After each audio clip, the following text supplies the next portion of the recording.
Welcome back to the Relationships Made Simple for Men podcast with me, Bryce Bauer. I am here to help you guys out because if you're anything like me, I received no guidance in how to be in a long-term relationship with a woman. And now, after years and years of training and working with over 1,000 men, I know what I'm talking about. I've also been in a relationship for the last 10 years with my wife, Jenny, and I've worked with many women in couple sessions. So I'm listening to what they're saying, and I want to relay that information to you because it matters. There are a few very simple things that men get wrong over and over. And the reason is because if you've been told how you work or how relationships work 1,000 times, and it's wrong, it's going to take some time to unlearn what you thought you knew and to then try on new ways of thinking about things and acting. So, with that said, I'll get right to the point. These are the 5 reasons that your partner is mad at you. The first one is probably the place where I see most men get stuck because it can be very subtle and it has the thousand paper cuts effect. You might do this in little ways all the time and not even realize it. The losing strategy that I'm talking about is blaming her emotions. She has an emotional experience, maybe it's about you or something else, and you make the problem about her and how she feels. So I will give you a common example. Let's say she has some feelings about something that's happening in the world, something political, which is very relevant right now. And instead of catching that she's feeling afraid or concerned or upset, which is really normal, by the way, to have these little misses, you come back with your point of view. And then when she tries to explain further why she's feeling the way she feels, she gets more activated. She's not feeling heard or seen or safe. You make this move. Why are you getting so upset? Which translates to you should not be upset. This is really the last thing that she needs to hear. Now she's feeling really emotionally unsafe with you. She might not even want to talk to you anymore. And in your mind, you've made the problem that she feels unsafe. It's just her. She had big emotions. You're totally calm. And then you might even start arguing about why you always argue. And most likely, what's happening is you're pointing everything at her, which doesn't feel good. And I get that she might be doing some of the same stuff back to you, but it's you who wants to get better at communicating, right? It takes 2 people to run a pattern and only one to change it. So you can change this. And it's worth understanding what's really happening here. I have done a lot of work on this myself. I'm a smart guy. I'm imagining a lot of you out there are really smart too. So I really want you to take this part in. What really happened there is that your wife had a feeling come up and that triggered a feeling in you. Maybe you didn't want her to feel upset. Maybe you wanted to fix it. Maybe you were annoyed and frustrated that you were having your own feelings come up. It touched something. That's the thing to pay attention to and really own. Men get caught up in their minds. They can go on and on about the content. And sometimes that may resolve something externally processing the information. But in a high stakes relationship like a marriage, it probably doesn't fucking matter. What you need to be paying attention to is your own emotional experience and your partners. So as soon as you can catch this, you need to name it. And this can be really hard to do if you haven't practiced it, but I'll give you an example of what it could sound like. So if your wife brings something to you, she says, yeah, I'm just feeling really scared about the current political environment and, this and that's happening. And I think it's just a tragedy. Look for the feeling underneath. There's a few moves you can make here. One is to just ask more questions.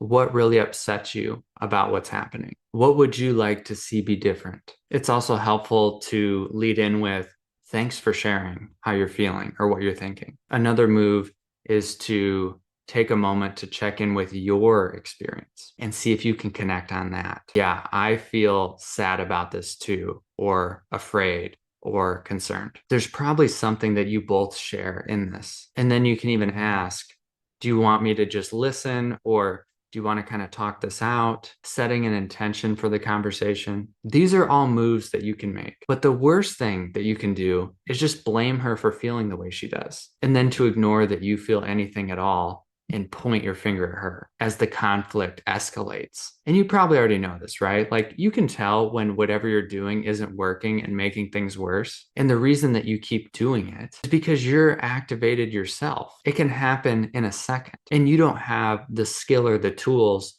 to slow it down and check in with yourself and make some of these moves that I've just informed you on. So I'm not saying that I never get stuck here and I practice this shit every day. These are the moves that will work long term. I'm not saying that it will resolve things immediately, because sometimes you have past baggage, and even trying a new way, your partner might feel a little bit skeptical about what you're doing. But if you can keep doing this, you're going to feel more empowered. You will have a much better chance at co-regulating with your partner, and you won't get stuck in these days-long loops, because that's what really sucks, right? Relational stress impacts all the areas of your life. So this is the first reason, and it's a big one. The second reason that your partner is mad at you is boundary violations. And the big ones that are more obvious are infidelity or lying or hiding, taking money, emotional, physical abuse. And I'll just say point blank that if any of this has happened at any point in your relationship, you're probably going to need to come up with a mantra, and it will sound something like,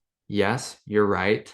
I did that. I was in the wrong, and it's okay that you still have feelings about it. That's my advice. If you've done something like this and it comes up, it doesn't matter how long ago it was, use that line. And I have good news, bad news here. If you've done anything that's more extreme, bad news is it will never go away, most likely. You're not going to get over it in the way that I think a lot of men think they can get over things. You might have to talk about this once a year or once a month for a long time. And that is the path to healing. So the good news is you can make progress on this, and people can heal from really extreme things in their relationship. But kind of tying into the first one, if you're putting any pressure on your partner that she should feel differently, she should be over things, we just need to move on, that doesn't work. I just got off the call with a couple yesterday, and they've had some pretty extreme things happen in their relationship. And throughout the call, he said this a few times, I just want to get over this. I just want to move on. And I said, I think you should remove that get over things and move on stuff from your vocabulary completely. And his wife, this kind of surprised me. She got really emotional and was just like, thank you. And she even said that she didn't expect that to come from a man. So you get a sense of just how pervasive and systemic this way of thinking is for men. Maybe it works in your own life. Go ahead. But in romantic relationships, it doesn't. And it's just the reality that your partner might at times feel anger rise and be mad at you for past transgressions. And if we can hold space for that, it doesn't have to go on that long. Sometimes it's just a big wave. It can be a few minutes. And if we can make space, own, not blame her for her feelings, you can engage in the healing process with her together. Okay, that's the second reason. The third reason is that you do not prioritize her. I hear this from a lot of women. Not only do their partners not prioritize them physically, but they also don't prioritize them emotionally. So if you're spending a lot of time working, and whenever you get a chance to go do something fun, you always want to do it with the boys, or all of your shared time together is parenting or doing work projects where the focus is like the project, she's going to start to feel missed and lonely. And a common response to loneliness, what's on the other side of that despair and sadness, is often anger. There's this famous experiment that some therapists did with mothers and their babies that were like 6 months old. It's called the still face experiment. You should look it up. So basically what they did is they had the mothers playing and engaging with the babies. And then what they'd have the mothers do is just go still face, just no emotional expression at all. And what would happen is that the babies would continue to try to engage with the mother, reaching out, laughing, making facial expressions. And after a few seconds, the babies would start to get distressed. They'd look confused, and then often they'd get angry and sad and start crying. And this happened within a matter of like 30 seconds. And what's interesting to me about this is that we still have that same wiring. I mean, we can sometimes mask it better and make sense of it in our heads. But if your partner's feeling constantly missed by you, like you're not paying attention to them and really engaging with them emotionally, she's experiencing a similar kind of distress. And at some point, she will get angry. She didn't sign up for this. In the beginning of the relationship, you might have been very engaged and attentive and curious. And now you're just like a robot. So if you're not taking intentional action to carve out time with her and learning better ways to connect with her emotionally so that she really feels seen and understood and cared for, yeah, she's going to be pissed. And this seems like the theme. If you blame her for feeling the way she does, you're going to lose the game 10 times out of 10. So that's something to think about. I know our lives can be busy. Maybe she's busy too, but secure relationships take work. And I find that couples underestimate how much time they really need to feel connected. A couple vacations a year where you might end up arguing a lot anyways aren't going to cut it. It needs to happen daily in some way, even if it's just a little bit of time. Okay, so reason number 4 is you suck at connecting. Most men do, it's not just you. I know I'm painting with a broad brush, but listen, I've been a man in this world for a while and I'm constantly doing my research. I hang out with a lot of men. We suck at connecting. No one taught us how to do it. Even sometimes when we think we're doing it, we're not really doing it,